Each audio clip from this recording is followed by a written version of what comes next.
नमस्कार, प्राइम 24 मिडियामा यहाँहरूलाई स्वागत छ। म रमेश बराल। सुरुमा मुख्य समाचारका मूल शीर्षकहरू। 2 हप्ताभन्दा बढी समयसम्मको लागि गरियो संसद बैठक स्थगित। सुन तस्करीमाथि छानबिन गर्न समिति बन्दै गरेको प्रधानमन्त्री दाहालको भनाई। संसदमा प्रधानमन्त्रीद्वारा आफू अमेरिकाबाटै चीन जान लागेको कारण खुलाए। कान्ति बाल अस्पतालको लापरवाहीले ज्यान गुमाएकी बालिकाको मृत्युको कारक रहेका दोषीलाई कारबाही गर्ने सांसदमा प्रधानमन्त्रीको जवाब। समानुपातिक प्रणाली खारेज, सांसदलाई मन्त्री नबनाउन सरकारलाई थिङ्क ट्याङ्कको सुझाव। आन्दोलनको तयारी गरिरहेका बन्चरे डाँडावासीलाई सरकारले पठायो पत्र। प्रभावित क्षेत्रका बासिन्दा बाँच्न गाह्रो। सुन प्रकरणका योजनाकार याओ पुचुङ्गेले बयानमा खुलाए विमानस्थल भन्सारबाट सुन बाहिर निस्कने प्रक्रिया। चिकित्सक कुटपिटको विरोधमा आकस्मिक सेवा बाहेक सबै स्वास्थ्य सेवा बन्द। हेटौडा अस्पतालमा 78 चिकित्सकले दिए राजीनामा। मोरङको सुन्दर हरैचामा पनि चिकित्सकमाथि हातपात। डाक्टरहरू धमाधम विदेश पलायन, भन्छन् काम गर्ने वातावरण नै भएन। असोज 3 गतेदेखि द्रुत बस सेवा चलाउन काठमाडौँका सडकमा बनाउन थालियो डेडिकेटेड लेन। शिक्षा विधेयक विरुद्ध देशभरका शिक्षक आन्दोलित। महासङ्घले जलायो नयाँ शिक्षा विधेयक। कमल थापाको नेतृत्वमा रापरवा नेपालले गर्यो काठमाडौँमा प्रदर्शन। वाङ्गै छाडिएको मङ्गालमा डुबेर 2 वर्षीय बालकको मृत्यु। साउदीमा 20 नेपाली 4 महिनादेखि अल्पत्र। बैतडीमा बाल विवाह घटेन, 3 वर्षमा 1100 किशोरी आमा बने। जापानमा एकैपटक 13 मन्त्री परिवर्तन र रियल म्याड्रिडका 4 खेलाडी पक्राउ। आज मिति 2080 साल भाद्र महिना 30 गते शनिबार, इस्वीसम्म 2023 सेप्टेम्बर 16 तारिक देश तथा विदेशका सम्पूर्ण ताजा समाचार लिएर आएको छु। अन्तिम समय हेरेर साथ दिनुहोला।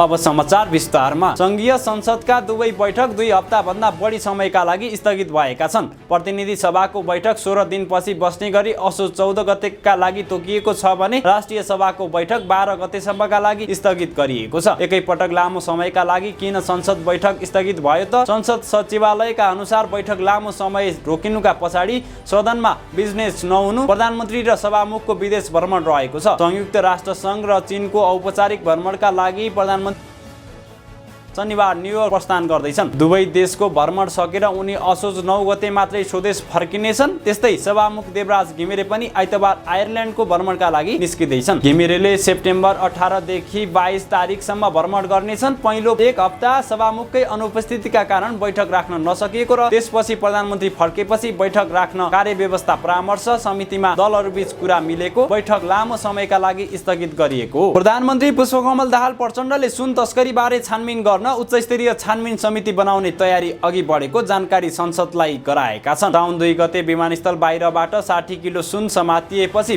विपक्षी एमाले उच्चस्तरीय छानबिन समितिको माग गर्दै सदन अवरोध गरेको थियो। एमाले सहित 7 राजनैतिक दलबीच भएको सहमति अनुसार सरकारले छानबिन समिति बनाउने प्रक्रिया अघि बढाएको दाहालले बताए। सिआइबीले प्रतिवेदन बुझाएपछि सुन काण्डको समग्र पक्षको अध्ययन गर्न छानबिन समिति बनाउने सहमति भएको थियो। सिआइबीले बुधबार प्रतिवेदन बुझाएको छ। प्रधानमन्त्रीले संसदमा भने अवैध सुन तस्करी बारे सिआइबीले प्रतिवेदन बुझाएको छ। अब सहमति अनुसार छानबिन आयोग बनाउने प्रक्रिया अघि बढेको छ। महेन्द्र यादवमाथ भएको आक्रमणकारीमाथि कारबाही सुरु भएको छ। प्रधानमन्त्रीले कान्ति बाल अस्पतालमा डाक्टरको लापरवाहीका कारण 5 वर्षीय बालिकाको निधन भएको विषयमा पनि छानबिन भइरहेको र दोषीमाथि कारबाही हुने बताएका छन्। प्रधानमन्त्री पुष्पकमल दाहाल प्रचण्डले आफ्नो अमेरिका र चीन भ्रमण बारे संसदलाई जानकारी गराएका छन्। शनिबार संयुक्त राष्ट्र सङ्घको 78औं महासभामा भाग लिन अमेरिका न्युयोर्क जान लागेका र त्यहाँबाटै असोज 5 गते चीनको औपचारिक भ्रमणमा जाने बारे जानकारी दिएका हुन्। प्रधानमन्त्री दाहालले 78औं महासभामा आफूले सम्बोधन गर्ने जानकारी संसदलाई गराएका छन्। उनले भने सरकार प्रमुखको हैसियतमा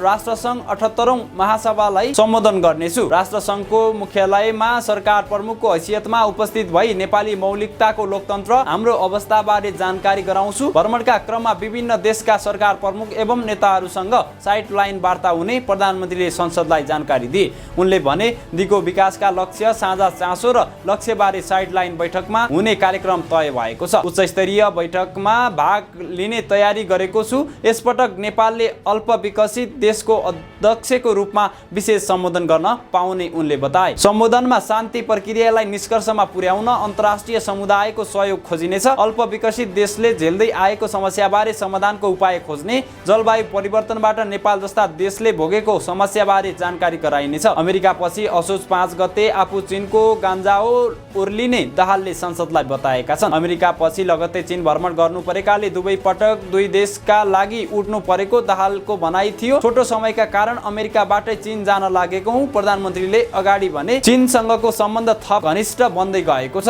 पछिल्ला वर्षमा सम्बन्धमा थप बलियो हुँदै आएको छ। मेरो प्रधानमन्त्रीका रूपमा तेर्सो भ्रमण हो। हान्जाओमा राष्ट्रपति सी जिनपिङसँग भेट हुनेछ। प्रधानमन्त्री पुष्पकमल दाहाल प्रचण्डले कान्ति बाल अस्पतालको लापरवाहीका कारण आकस्मिक कक्षामा भर्ना नपाई गत भदौ 18 गते ज्यान गुमाएकी बालिकाबारे जवाफ दिएका छन्। संयुक्त राष्ट्र संघको महासभा र चीन भ्रमणमा जानु अघि शुक्रबार संसदमा सम्बोधन गर्ने क्रममा प्रधानमन्त्री प्रचण्डले बालिकाबारे जवाफ दिएका हुन्। प्रधानमन्त्रीले उपचारका लागि भर्ना हुन गएकी मकाउनपुर घर भई बाफल बस्ने 5 वर्षीय बालिका रेजिसा गोपालको मृत्युको कारक रहेका दोषीलाई कारबाही गर्ने बताएका छन्। सो घटनाबारे 5 दिन समय दिएर 3 सदस्यीय छानबिन समिति गठन गरेको र समितिले प्रतिवेदन बुझाइसकेको प्रचण्डले जानकारी गराएका छन्। उनले भने प्रतिवेदनले अस्पतालमा आकस्मिक कक्षमा खटिएका जनशक्तिकै भरमा पनि विषय वस्तुप्रति जुन तहको संवेदनशीलता प्रदर्शन हुनु पर्थ्यो त्यो गर्न नसकेको तितो यथार्थ हामीलाई झुकाउने उल्लेख गर्दै अस्पतालले विगतदेखि महसुस गरेका तर तत्काल सुधारमा बाटोहरूलाई कार्यान्वयन गर्न नसकेका व्यवस्थापकीय कमजोरी नै उक्त घटनाका लागि जिम्मेवार रहेको निष्कर्ष पेश गरेका छन्। प्रतिवेदनले अस्पतालले आफ्नो तर्फबाट गर्न सक्ने सुधारको थलानी गरिसकेको र अझै गर्न पर्ने सुधारको लागि तालुक निकायको अपेक्षा गरेको बताए। प्रचण्डले सरकारले यस्ता घटनामा दोषी पाइए कारबाहीको दायरामा ल्याइने तथा आगामी दिनमा यस्ता घटना दोहोरिन नदिन थप कदम चालिने विश्वास समेत व्यक्त गरेका छन्। अध्ययन तथा अनुसन्धान गरी नीति निर्माणमा सहयोग गर्न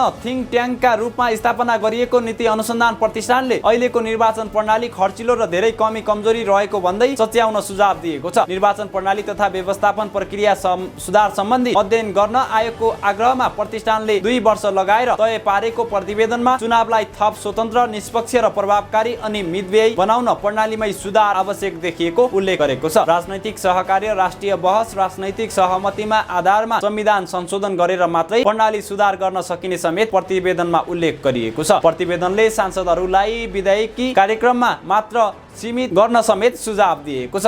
नीति अनुसन्धान प्रतिष्ठान पूर्व कार्यकारी अध्यक्ष विष्णुराज उप्रेती पनि प्रतिष्ठानको यस्तो सुझाव जायज भएको विश्लेषण गर्छन्। उनी भन्छन् निर्वाचन स्वच्छ बनाउन सांसदहरूलाई मन्त्री नबनाउने र चन्दादाताहरूलाई सरकारको रकमको सीमितता तोक्नुपर्छ। त्यसैगरी प्रतिवेदनले राजनैतिक स्थायित्वका लागि प्रत्यक्ष निर्वाचित कार्यकारीको व्यवस्था गर्न 275 सदस्यीय संसदको संख्या घटाएर प्रत्यक्ष निर्वाचितको संख्या मात्र राख्न र सम्बन्धित निर्वाचन क्षेत्र, जिल्ला वा स्थानीय तहका व्यक्तिहरूलाई मात्र उम्मेदवार बन्न पाउने संवैधानिक व्यवस्था गर्न समेत सुझाएको छ। नेताहरूले प्रतिष्ठानले दिएको सुझावलाई खासै महत्त्वका साथ नलिएको बताउँदै यस्ता विषयमा उनीहरूले छलफल पर्याप्त नभएको प्रतिष्ठानका पूर्व कार्यकारी विष्णुराज उप्रेती बताउँछन्। उनी भन्छन् हाम्रा देशका सबै नेता, संसदमा भएका सबै दल एकै ठाउँमा बसेर लामो बहस गरेर यस्ता सिफारिस किन आए खोजे भो नि प्रतिष्ठानले कुनै पनि निर्वाचनको निम्ति मिति कानुनमै तोक्न र नेपाल विज्ञान तथा प्रविधि प्रज्ञा प्रतिष्ठान नास्टबाट सिफारिस विद्युतीय भोटिङ मेसिन प्रयोग गर्न सुझाव दिएको छ।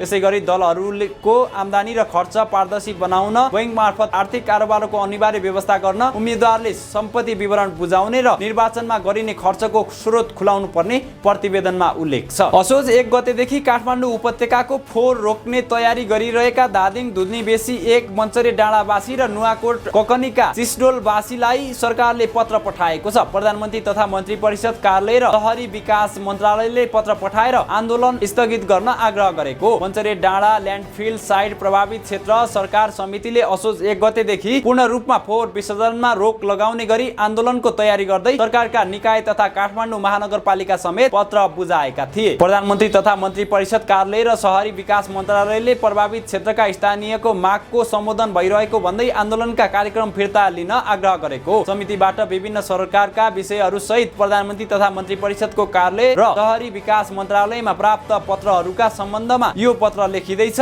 शहरी विकास मन्त्रालयले समितिलाई सम्बोधन गर्दै भनेको छ, प्रस्तुत भएका विभिन्न सरोकारका विषय सम्बोधन गर्न नेपाल सरकारबाट प्रक्रिया अगाडि बढिसकेको छ। सो प्रक्रिया अन्तर्गत सरकारका विषयहरू सम्बोधन हुने भएकाले यहाँ सरोकार समितिबाट 2080 असोज 1 गतेदेखि गर्ने भनिएको आन्दोलन स्थगित गर्न निर्देशन अनुसार अनुरोध छ। मन्त्रालय र यससँग सम्बन्धित सबै निकायहरूले सहकारी मार्फत समस्या समाधानमा तल्लीन रहेकाले सरकारलाई सहयोग र सहकारी गर्न समेत अनुरोध गरिएको छ। सरोकार समितिले उठाएका स्थानीय सरोकार प्रदूषण नियन्त्रण एवं वातावरणीय स्वच्छता कायम राख्दै फोहोर व्यवस्थापन गर्ने सम्बन्धमा नेपाल सरकार सदैव गम्भीर रहेको अवगत गराउँदै त्यहाँ समितिले 2080 असोज 1 गतेबाट टिस्डोल बन्चरे डाँडा ल्यान्डफिल साइट सबै पूर्ण रूपले बन्द गरिने जनाइएको छ। बन्द गरिएको निर्णयलाई फिर्ता लिई सहयोग गरिदिनु न निर्णय अनुसार अनुरोध छ। पत्रमा भनिएको छ, उता सिस्डोलमा फोहोर विसर्जन गर्न थालेदेखि नै 175 पटक भन्दा बढी सरकारले यस क्षेत्रका नागरिकसँग सम्झौता गरेको छ। पटक पटक आन्दोलन भएको छ। सम्झौतामा टुङ्ग्याएर हामीले सरकार र काठमाडौँका स्थानीय तहलाई सहयोग गरेका छौं, तर हामीले धोका बाहेक केही पाएनौं। ढुङ्गेनाले प्राइम 24 मिडियासँग कुराकानी गर्दै भने, हामीले फोहोर र मानिससँगै नराख,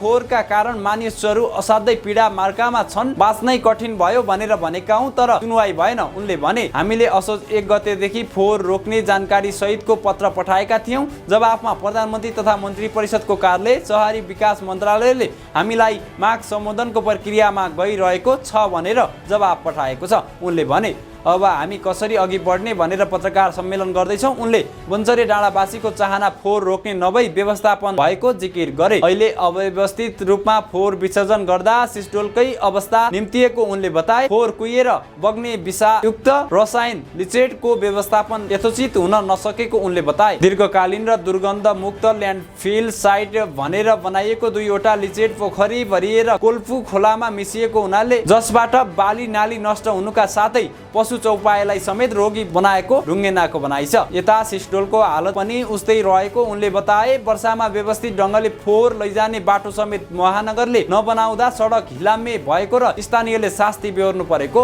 उनको भनाइ छ। सुन तस्करी प्रकरणमा मुख्य योजनाकार मध्येका एक मानिएका एलेक्स भनिने चिनिया नागरिक याओ पोचेङले सन् 2023 को मार्च महिनादेखि हङकङबाट नेपालमा सुन तस्करी गर्न थालेको बताएका छन्। अधिकार प्राप्त अधिकारी समक्ष दिएको बयानमा उनले आफू समेत संलग्न भई सन् 2023 को मार्च महिनादेखि ब्रेक प्याड लगायत विभिन्न माल वस्तुमा सुन लुकाएर ल्याउन थालेको जनाएका छन्। नेपालमा अवैध सुन पैठारी गर्न विभिन्न समूहमा मानिसहरूलाई जिम्मेवारी तोकी काम बाँडफाँड गरी सुन अवैध पैठारी गरी सुन ल्याई पगाली सुनको कारोबार समेत गर्ने गरेका थियौं। ल्याइएको सुन काठमाडौँको टोखामा पगालेर बेचबिखन गर्न उनी सहित अली भनिने वेन सुङ रोजर तथा स्टेप्स भन्ने ली नेङ्काई र डिङ सेखा सहितको टोली सक्रिय थियो। चीनमै बसेर काम गर्दै आएका चोङ चिङ छहाङको निर्देशनमा लिन छहाङ र चोङ चिन्हाङ पिङ वाहा र किङ भन्ने फङ लिङ फोङ समेतले सुन पगाल्ने र बेच्ने काम गर्दै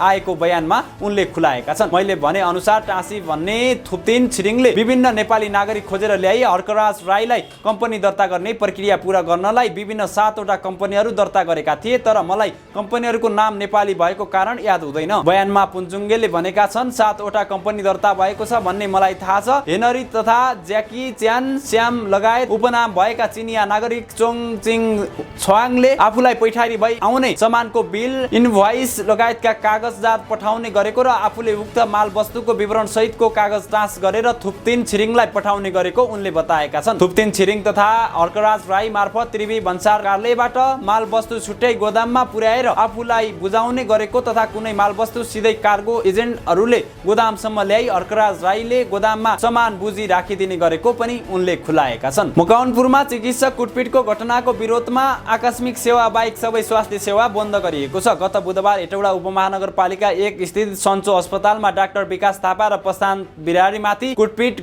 भएको घटनाको विरोधमा सबै स्वास्थ्य सेवा बन्द गरिएको, उपचार सेवा प्रवाह गर्न सक्ने अवस्था नरहेको भन्दै चिकित्सक आन्दोलित भएपछि आकस्मिक सेवा बाहेक सबै सेवा बन्द गरिएको हेटौडा अस्पतालका मेडिकल सुपरिन्टेन्डेन्ट डाक्टर रामचन्द्र सापकोटाले जानकारी दिएका छन्। उक्त घटनाको विरोधमा हेटौडा अस्पतालको आकस्मिक सेवा र फार्मेसी सेवा सबै बन्द समेत गरिएको उनको भनाइ छ। उनका अनुसार अस्पतालमा ओपीडी, बिरामी भर्ना र ल्याब लगायतका सेवा बन्द छन्। जिल्लाका अन्य अस्पताल तथा क्लिनिकमा पनि आकस्मिक सेवा र फार्मेसी सेवा मात्रै सञ्चालनमा रहेको उनले बताए। उक्त घटनालाई लिएर हेटौडा अस्पतालमा 78 चिकित्सकहरू सहित स्वास्थ्य कर्मीहरूले सामूहिक राजीनामा दिएको जानकारी पनि हामीलाई प्राप्त भएको छ। डेङ्गी संक्रमणका कारण 1 महिना अघि मृत्यु भएका हेटौडा 12 का 41 वर्षीय राजेश प्रधानको उपचारमा लापरवाही भएको भन्दै उनका आफन्त सहितका केही युवाहरूले बुधबार चिकित्सक माथि अस्पताल भित्रै प्रवेश गरेर कुटपिट गरेका थिए। उता मोरङको सुन्दर अरैचा नगरपालिका स्थित नगर अस्पतालमा कार्यरत चिकित्सक माथि हातपात भएको छ। अस्पतालका मेडिकल सुपरिन्टेन्डेन्ट डाक्टर विपिन यादवका अनुसार बिहिबार सार्वजनिक बिदाका दिन अस्पतालमा कार्यरत डाक्टर सन्दीप पोखरेल माथि हातपात भएको। बिहिबार दिउँसो करिब 12:30 बजे बिरामी लिएर उपचारका लागि अस्पताल पुगेका 38 वर्षीय शुक्रराज माझीले डाक्टर पोखरेल माथि हातपात गरेका हुन्। बुढीगङ्गा गाउँपालिका 7 का माझीले उनका बुवा दारी प्रसाद माझीलाई ज्वरो आएको भन्दै उपचारका लागि अस्पताल पुर्याएका थिए। सार्वजनिक बिदाको दिन बहिरङ्ग सेवा बन्द भएको अवस्थामा माझीको उपचार आकस्मिक कक्षमा राखेर गरिएको अस्पताल प्रशासनले जनाएको छ।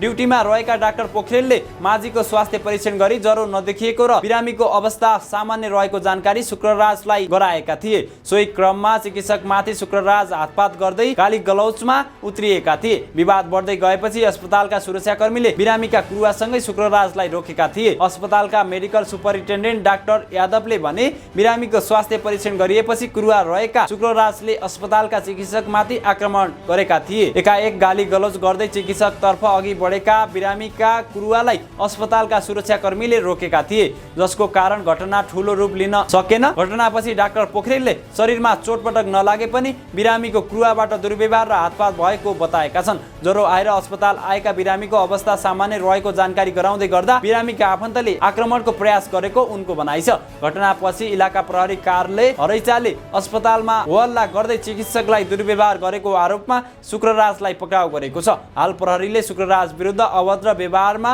मुद्दा चलाउन शुक्रबार हद म्याद थप गरी घटनाको अनुसन्धान सुरु गरेको छ। नेपालमा सुरक्षित रोजगारीको अवसर नपाएको भन्दै चिकित्सकहरू दमादम विदेश पलायन हुने क्रम बढेको छ। नेपाल मेडिकल काउन्सिलका अनुसार सन् 2020 मा 869 जना चिकित्सकले अध्ययन तथा रोजगारीका लागि बाहिर जाने प्रमाणपत्र लिएका थिए। विदेश जाँदा काउन्सिलबाट लिनुपर्ने यस्तो असल चारित्रिक प्रमाणपत्र सन् 2021 मा 1327 जनाले लिएको मेडिकल काउन्सिलमा रजिस्टर डाक्टर कृष्ण प्रसाद अधिकारीले जानकारी दिएका छन्। उनका अनुसार सन् 2022 मा 1954 जनाले यस्तो प्रमाणपत्र लिएका छन्। यो वर्ष 4000 पुग्न सक्ने अनुमान काउन्सिलको छ। चीन, रुस लगायतका केही देशमा जान यस्तो प्रमाणपत्र नचाहिने भएकाले त्यसको तथ्याङ्क भने काउन्सिलसँग छैन। रजिस्टर अधिकारीका अनुसार सबैभन्दा धेरै बेलायत, मालदिभ्स, युएई, अस्ट्रेलिया लगायतका देशहरूमा नेपाली चिकित्सक जाने गरेका छन्। उता चिकित्सक मैत्री रणनीति बनाए पनि अन्य मन्त्रालयको सहयोग नपाएको स्वास्थ्य मन्त्रालयको गुनासो छ। नेपालमा रोजगारीको प्रत्याभूति तथा उचित पारिश्रमिक नपाउँदा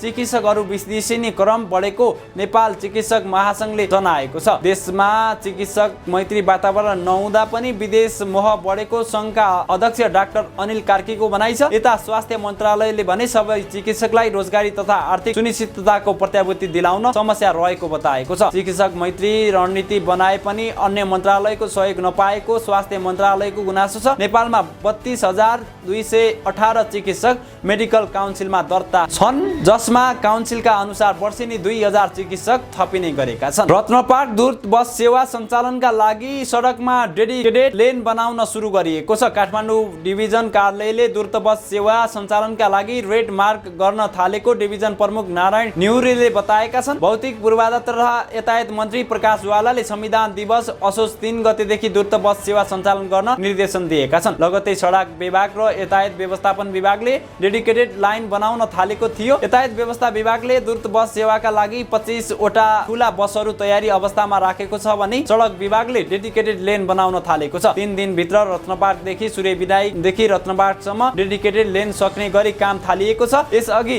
दूत बस सेवा 1 असोजदेखि नै सञ्चालन गर्ने तयारी थियो, तर वर्षाका कारण सडकको डेडिकेटेड लेनमा रेड मार्क गर्न सकिएको थिएन। बिहिबार साँझदेखि लाइन बनाउन थालिएको छ। विभागले 2 खण्ड बनाएर सडकको रेड मार्ग थालेको छ। रत्नपार्कदेखि जडीबुटी र जडीबुटीदेखि सूर्यविनायकसम्म 2 मार्ग बनाउन थालिएको हो। बिहान र बेलुकाको कार्यालय समयमा काठमाडौँ उपत्यकाभित्र ट्राफिक जाम धेरै हुने भएपछि मन्त्री ज्वालाले द्रुत बस सेवाको अवधारणा ल्याएका हुन्। यातायात व्यवस्था विभागका महानिर्देशकको सरुवा भएपछि द्रुत बस सेवा सञ्चालनमा नआउने हो कि भन्ने आशंका रहेको मन्त्री ज्वालाले बताए। अब आशंका पाल्नु पर्दैन, 3 असोजबाट द्रुत बस सेवा सञ्चालनमा आउँछ मन्त्री ज्वालाले भने। अहिले बिहान र साँझ कार्यालयमा द्रुत बस सेवा सञ्चालन हुने भएको छ। बिहान 9 बजेदेखि 11 बजेसम्म र साँझ 4 बजेदेखि 6 बजेसम्म द्रुत बस सेवा सञ्चालनमा रहनेछ। विद्यालय शिक्षा सम्बन्धी कानुनलाई संशोधन र एकीकरण गर्न बनेको विधेयक 2080 ले गरेको व्यवस्थामा असन्तुष्टि जनाउँदै नेपाल शिक्षक महासंघले काठमाडौँ केन्द्रीय आन्दोलनको घोषणा गरेको छ। साथै सरकारले संसदमा दर्ता गरेको नयाँ शिक्षा विधेयकप्रति आपत्ति जनाउँदै महासंघले शुक्रबार माइतीघर मण्डलामा सो विधेयक चलाएको हो। माध्यमिक तहसम्मको अधिकार स्थानीय तहलाई दिने संविधानको व्यवस्था अनुसार शिक्षकलाई स्थानीय तह अन्तर्गत राख्ने व्यवस्थाको विरोधमा विद्यालय बन्दसम्मको आन्दोलनको घोषणा गरिएको हो। शुक्रबार काठमाडौँमा पत्रकार सम्मेलन गरेर विधेयक संशोधन गर्न 18 बुँदे माग अघि सारिएको छ। माग पूरा नभए असोज 3 गतेबाट शिक्षकहरू काठमाडौँको सडकमा आन्दोलनमा जुट्ने महासंघकी अध्यक्ष कमला तुलाधरले जनाएकी छन्। शिक्षा मन्त्रालयले विधेयक बुधबार प्रतिनिधि सभामा दर्ता गराएको छ। त्यसमा शिक्षकको नियुक्ति सरुवा बढुवामा स्थानीय तहलाई भूमिका दिएको छ। शिक्षकहरूले भने यो भूमिका संघ अन्तर्गतको जिल्ला शिक्षा कार्यालयलाई मात्र यस्तो अधिकार हुनुपर्ने माग गरेका छन्। विधेयकमा जिल्ला शिक्षा कार्यालय पुनर्स्थापना गर्ने व्यवस्था राखिएको छ, तर यो व्यवस्था संविधान विरोधी हुने भन्दै स्थानीय तहका जनप्रतिनिधिले विरोध गर्दै आएका छन्। विधेयकमा प्रक्रिया पूरा गरेर आएकालाई आर्थिक सुविधा सहित विदा गरिने र उमेर भएकालाई स्थायी हुन अवसर दिने उल्लेख छ। प्रारम्भिक बाल विकास कक्षा ECD-लाई विद्यालय तह बाहिर राखेकोमा पनि शिक्षकहरूले असन्तुष्टि जनाएका छन्। विधेयकको ECD शिक्षक र त्यसको व्यवस्थापन पालिकाले गर्ने उल्लेख छ। शिक्षकले भने प्राथमिक तृतीय सरहको शिक्षक ECD-मा राख्नुपर्ने बताएका छन्। अस्थायी शिक्षक स्थायी भएपछि अस्थायी अवधि पनि गणना गरी पेन्सन दिनुपर्ने माग राखिएको छ। राष्ट्रिय प्रजातन्त्र पार्टी रापरपा नेपालले काठमाडौँमा प्रदर्शन गरेको छ। पार्टीका अध्यक्ष कमल थापाको नेतृत्वमा रापरपा नेपालले आज दिउँसो काठमाडौँको भद्रकालीबाट सुरु भएको प्रदर्शनी टुडी खेल परिक्रमा गर्दै भिरकुटी मण्डप कोण सभा गरिएको थियो। रापरपा नेपालले मुलुकमा संवैधानिक हिन्दू राज्य स्थापना हुनुपर्ने माग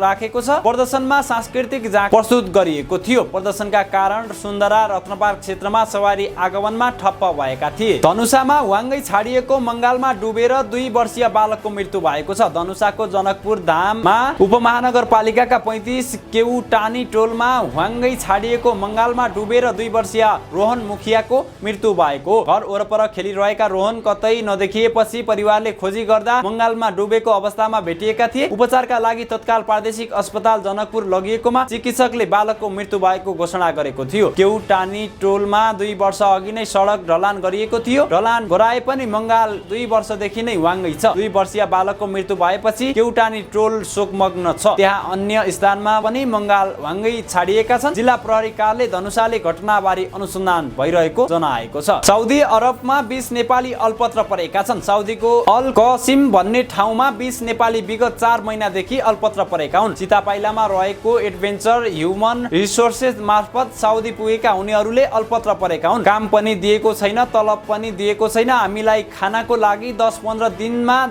100 रियल दिइरहेको छ। त्यो पैसाले हामीले के गर्ने? मेन पावर कम्पनीसँग भन्दा चुप लागेर बस भनिरहन्छ। उल्टै गुण्डा लगाएर धम्की दिन्छ। एक पीडितले भने बाथरुमको पानी खाएर बस्नु परेको ती पीडितको भनाइ छ। कम्पनीले उनीहरू सबै जनाको पासपोर्ट खोसेर लगेको छ। यो विषय सामाजिक सञ्जाल मार्फत सार्वजनिक भएपछि सरकारको ध्यान आकर्षण भएको छ। श्रम रोजगार तथा सामाजिक सुरक्षा मन्त्रालयले उनीहरूको उद्धारको पहल थालेको छ। रोजगारदाता कम्पनीसँग संवाद भएको मन्त्रालयले जनाएको छ। वैदेशिक रोजगार विभागका महानिर्देशक मदन दाहालले श्रम काउन्सिलर गएर भेटेर कुराकानी भइसकेको बताएका छन्। सप्लायर्स कम्पनी मार्फत गएका रहेछन्। अर्को काममा लगाउन नसकेको रहेछ। खाना बस्न समस्या थियो। अहिले श्रम काउन्सिलर मार्फत त्यसको व्यवस्था मिलाइएको छ। अर्को कम्पनीका काममा लगाउँछु भनेको छ उनले भने। बैतडीमा अझै पनि बाल विवाह हुने क्रम रोकिएको छैन। उमेर नपुग्दै बिहे गर्ने किशोरी 20 वर्ष मुनि नै आमा बन्ने गरेका छन्। जिल्लामा गएको 3 वर्षको अवधिमा 1125 जना किशोरीमा 20 वर्ष मुनि नै आमा बनेका स्वास्थ्य कार्यालय बैतडीले जनाएको छ। आर्थिक वर्ष 2077-78 मा 415 जना, आर्थिक वर्ष 2078-79 मा 387 जना र गत आर्थिक वर्षमा 323 जना जना किशोरीले जिल्लाका विभिन्न स्वास्थ्य संस्थामा गर्भ जाँच गराएको पाइएको कार्यालयका सूचना अधिकारी विपिन लेखकले जानकारी दिएका छन्। उनका अनुसार यो तथ्याङ्क हेर्दा पनि यहाँ बाल विवाह हुने क्रम नरोकिएको प्रश्न हुन्छ। गर्भ जाँच गराउन आउँदा किशोरीको उमेर 20 वर्ष कम भए पनि 20 वर्ष पुगेको बताउने गरेकाले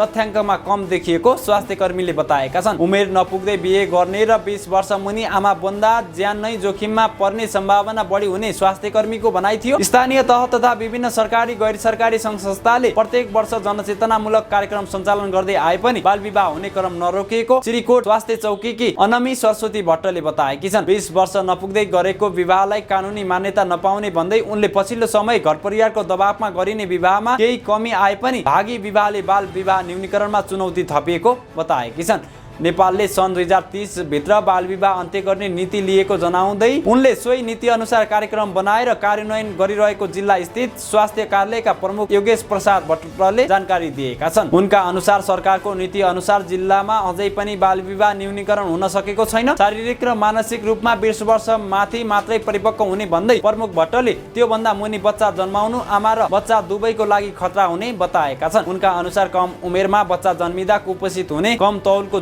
जन्मिने, रक्त अल्पता लगायतका जोखिम निम्तिने गर्दछन्। 20 वर्ष नपुग्दासम्म प्रजनन अङ्ग परिपक्व भइसकेका हुँदैनन्। यो उमेर आमा बन्न, बच्चा र आमा दुवैका लागि जोखिम हुन्छ। बच्चा जन्मिहाले पनि कम तौलको हुने, कुपोषित हुने लगायतका समस्या देखिन्छन्। प्रमुख भट्टले भने विभिन्न सङ्घ संस्था तथा स्थानीय जनप्रतिनिधिको सक्रियतामा कम उमेरमा हुने विवाह न्यूनीकरणका लागि सचेतनामूलक कार्यक्रम प्रत्येक वर्ष सञ्चालन गरिने भए पनि प्रभावकारिता कम देखिएको उनको भनाइ थियो। नेपालको कानुनले 20 वर्ष मुनि गरेको विवाहलाई स्वतः बदर हुने व्यवस्था गरेको छ भने 3 वर्ष कैद र रु 30,000 जरिवाना तोकिएको छ। बाल विवाहको उन्मूलन गर्न विशेष गरी छोरीहरूको सशक्तिकरण गर्नुपर्ने र बाल विवाह पुराना परम्परागत संस्कृति र जातीय व्यवस्थासँग जोडिएको विषय भएकाले कुसंस्कार र जातीय व्यवस्थालाई बदल्नुपर्ने दोक डाकेदार गाउँपालिकाका उपाध्यक्ष पार्वती कार्कीले बताइन्। उनले भनिन् बाल विवाह न्यूनीकरणका लागि छोरीहरूको सशक्तिकरण र पुराना कुसंस्कार बदल्न आवश्यक छ। अब एउटा अन्तर्राष्ट्रिय खबर। जापानका प्रधानमन्त्री फुमियो कासिदाले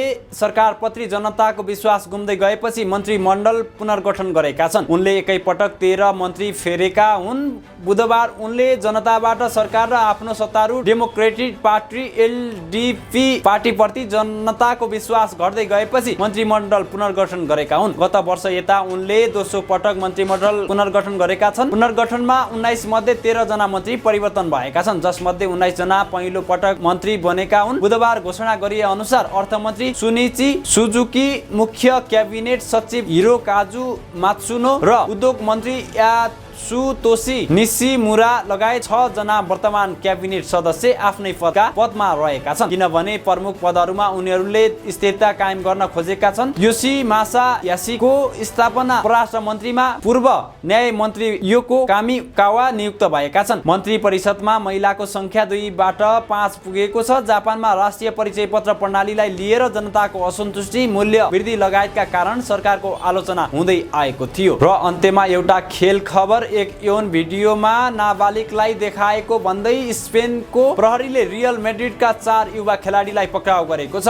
स्पेनको प्रहरीले खेलाडीहरूसँग सोधपुछ गरी उनीहरूको मोबाइल फोनको डाटा जफत गरेपछि छोडिएको बीबीसीले खुलाएको छ। एक भिडियोमा देखिने 16 वर्षीय बालिकाकी आमाले क्यानरी टापुमा दायर गरेको उजुरीपछि खेलाडीहरूलाई पक्राउ गरिएको प्रहरीले जनाएको छ। रियल मेड्रिडका खेलाडीहरूलाई प्रहरीले क्लबको प्रशिक्षण केन्द्रबाट नै पक्राउ गरेको थियो। 4 युवा खेलाडी पक्राउ परेपछि क्लबले तथ्यहरूको विस्तृत जानकारी लिएपछि उचित कदम चाल्ने बताएको छ। पक्राउ परेका 4 खेलाडी मध्ये 3 खेलाडी रियल मेड्रिडको सी टिमको र 1 खेलाडी बी टिमको भएको बीबीसीले जनाएको छ। उनीहरूलाई एक नाबालिगको यौन सामग्री भएको भिडियो विवरण गरेको प्रसङ्गमा पक्राउ गरिएको थियो। स्पेनिस प्रहरीका प्रवक्ताले भने अनुसार उक्त भिडियो व्हाट्सएप मार्फत सेयर गरिएको जनाइएको छ। हौस् त आजका लागि सम्पूर्ण समाचार अन्त्यसँगै हामीलाई बिदा दिनुहोस्। दैनिक ताजा समाचार अपडेटका लागि हाम्रो यस युट्युब च्यानललाई सब्स्क्राइब गर्न र सँगै रहेको बेल आइकनलाई थिच्न पनि नभुल्नुहोला। यतिन्जेल हामीलाई हेरेर साथ दिनुभएकोमा यहाँहरूलाई धेरै धेरै धन्यवाद।